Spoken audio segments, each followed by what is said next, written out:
செங்கோட்டை அருகே பூலாங்குடியிருப்பில் மாமரத்தில் ஏற்படும் பூச்சி தாக்குதலை கட்டுப்படுத்த ரபேல் ட்ரோன் மூலமாக இயற்கை மருந்துகளை தெளிப்பது குறித்து விவசாயிகளுக்கு செயல்முறை விளக்கம் அளிக்கப்பட்டது.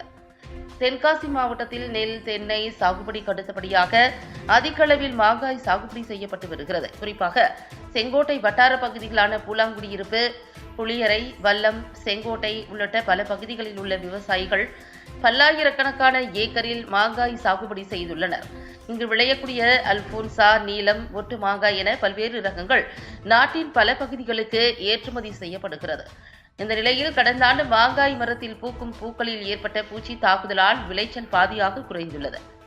இதனை சரிசெய்ய முன்னாள் வேளாண்மை துறை அதிகாரி ஷேக் முகைதீன் மற்றும் சங்கரன் கோவிலைச் சேர்ந்த வயல் விஞ்ஞானி என்று அழைக்கப்படும் காவியா குணஸ்ரீ என்ற இளம்பெண் ஆகியோர் இணைந்து ஆய்வு பணிகளை மேற்கொண்ட நிலையில் இயற்கையான மருந்துகளை நவீன யுக்திகளை பயன்படுத்தி மருந்துகளை தெளிக்க முடிவு செய்தனர். அதன்படி தென்காசி மாவட்டத்தில் முதன்முதலாக ரபேல் ட்ரோன் உதவியுடன் இயற்கை முறையில் தயாரிக்கப்பட்ட மருந்துகளை மாமரத்திற்கு தெளிப்பது குறித்த கருத்தரங்கம் செங்கோட்டை அருகே உள்ள பூலாங்குடியிருப்பு பகுதியில் உள்ள எஸ் கார்டனில் நடைபெற்றது.